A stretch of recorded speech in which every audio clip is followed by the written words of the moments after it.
right. This is If My People, the Bible reading, part 233, the book of Revelation of Yeshua. We are in chapter 20, and it has to do with the millennium. Millennium is brought up more in these couple of chapters than in the entire word. And no matter how you cut it, a millennium in Greek or in any other foreign language is 1,000 years. So there's a 1,000-year period where Yeshua reigns. If, as some people argue, that it's actually David is raised from the dead and David reigns, then it would be likely that there will be many raised from the dead and reigning with David. If you go with that, I always go with the most conservative. Hope for the best and plan for the worst. So I plan on this. As I read through the Bible, I'm looking for any solidness of it. But there are so many people out there who have so many different ideas. I just finished reading through J. Vernon McGee through the Bible. That's 5 volumes up there. And he goes all over the board. He basically is a premillennial. He basically believes in rapture, pre-rapture, before the tribulation.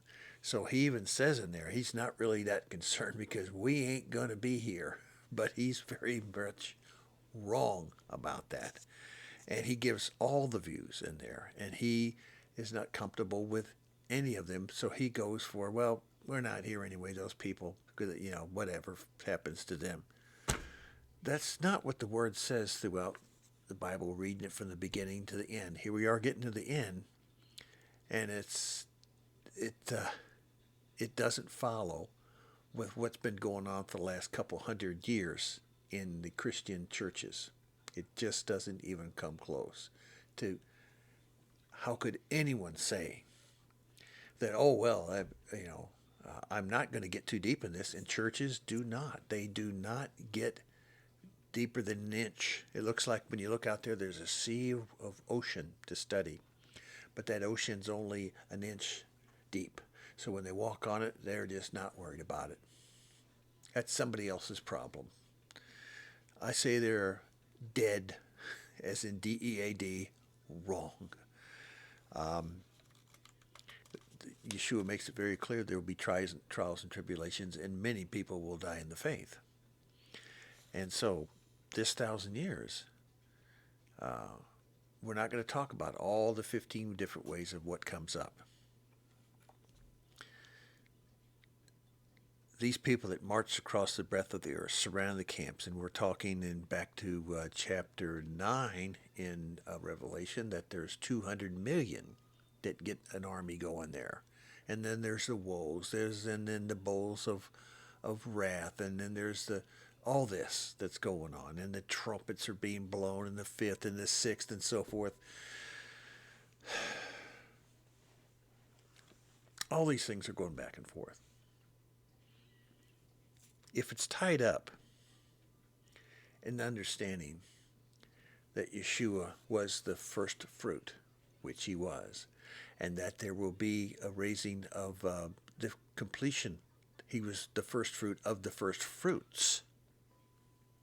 So who is his first fruits? Who is the resurrection? And it's going to be those who were beheaded and died in the name. They didn't continue to live in the millennium. They were dead, and they've been dead over a period of time, either all at once or at one particular war or in the last couple of thousand years,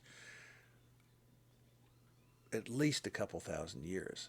You add up, and they are resurrected. They rule and reign because they went to their death.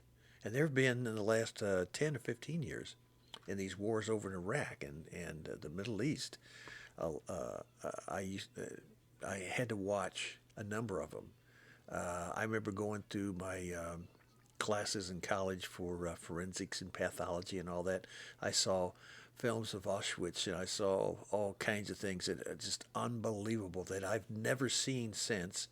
I knew the FBI had all this stuff. Some of the interrogation interviews that I did, the FBI uses some of the same stuff. And the public at large doesn't see this, and they're not going to see it because the public will not be able to see it because the government won't allow them. So much has just been removed. They don't want you to see this.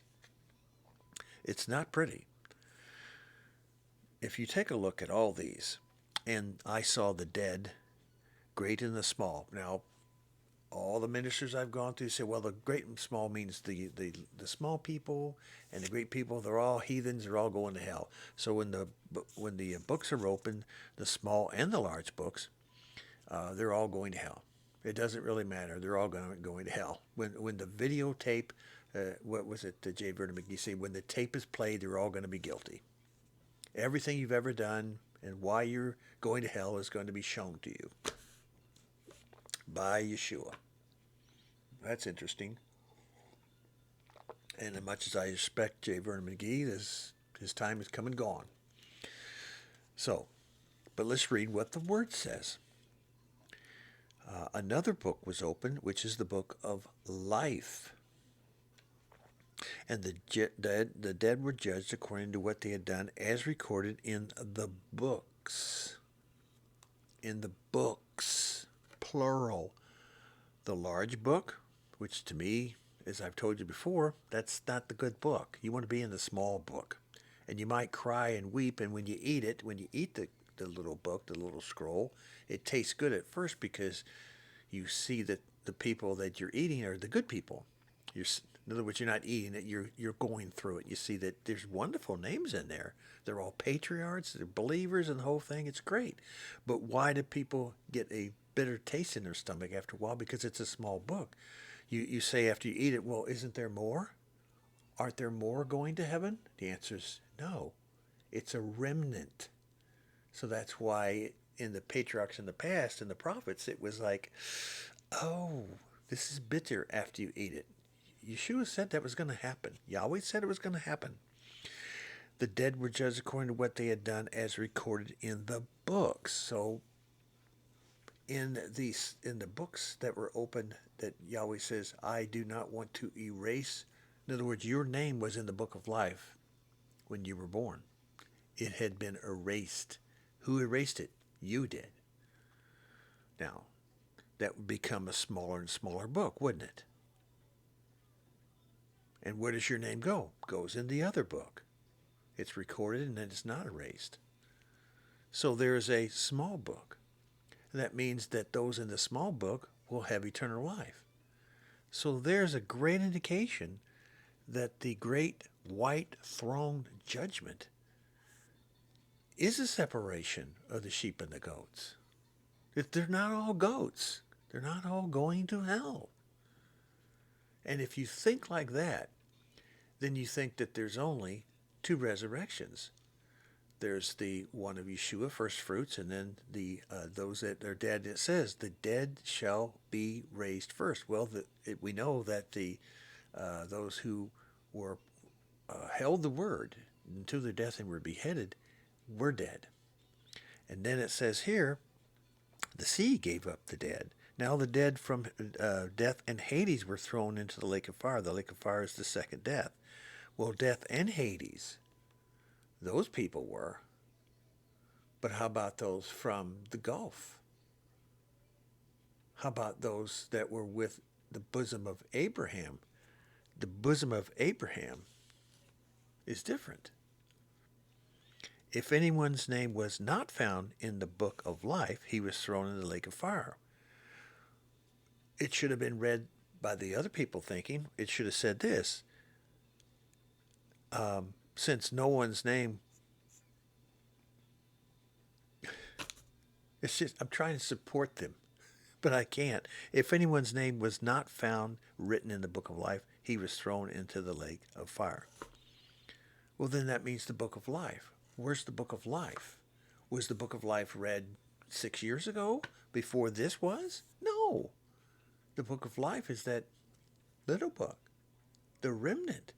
as I said before. A remnant has gone through every single situation that's ever occurred with the Father and his people. It's always a remnant. When Exodus, how many? There's 2.5. They always say, well, there was 2.1, 600,000, 2.6, whatever. Okay, let's make it 2.5. 2.5 million people go through the Exodus, and 99% die and do not, which as Yahweh implies, that's it. They're going to be found in the big book. So out of that entire Exodus, only those under 20 and those under 20 who heard and obeyed after that through Joshua go into heaven. That's a remnant. It's a remnant, a remnant, a remnant. So that's where I go with that.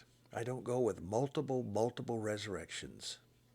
Oh, there's a pre-trib, and then there's a mid-trib, and all of them. And then there's those that go through the millennium, and then they die during the millennium, or they don't die. But anyway, they have to go up. So at the end of the great millennium, there's a rapture there, because they'd have to be. If there's a new heaven and new earth, they're all transformed. How many resurrections are people looking for? And most Christian pastors I work with and talk to, they don't have an answer, because you know what? They don't care. They're teaching the pre-trib. It's easy. We're raptured up, and all this stuff that goes on that's what you get. We tried to tell you to come to church and give our money and write me a check every week, 10% of everything you got, plus more. If the Lord leads you, leaves you. That was a Freudian slip. All right, chapter 21. All this, new heaven, new earth, first heaven, first earth, had passed away, and there was no longer any sea. It makes it extremely clear, folks, that this heaven and the earth is not going to be renewed. It had been burned up. And this other heaven coming down, as you read about it, 12,000 stadia in length. We're looking at something like, if this was the earth, here, like this is the earth, making it round. This heaven, if it was square, would be kind of like this. It would be huge. And if it's got layers through it, because the earth has only a skin, and we all live on the outside of the earth. We don't live on the inside of the earth. So if this new heaven is a square or a triangle or a trapezoid or something, or even round, and had layers, you could put billions of people in it, and everybody would have a square mile of property with a square mile mansion and a square mile high sky. Everybody would have room for that, even with billions. So it's a very big heaven coming down, and it's not made by man. So all the colors and the definitions, foundations, jasper, gold, glass, jacinth, amethyst, creophase, the 12 gates made of pearls as big as gigantic pearls, and all this stuff. That is just something to understand. It's going to be something that no one on earth could possibly believe. It's just going to be fantastic. That's what it means. Don't go crazy on the whole thing. I'm looking for Torah in this. And the next reading is going to be 234. It's going to complete Revelation. We're going to have it end. And you're going to have Torah at the very end, because you know what? Torah is said at the very end. In fact, it's said in chapter 22 when we begin again. So read through this. Listen to what I've said. Plan for the worst and hope for the best. And plan for the worst and hope for the best for everybody you meet every day. And don't make an assumption you're going to fly off to heaven, and that's too bad for those people. That's the way it's been for over 100 years in the United States and Christian countries. And that is not the attitude to have. That is not the attitude that Yeshua had. He is the Savior of all times and all generations from the beginning. All right. See you the next time. Shalom.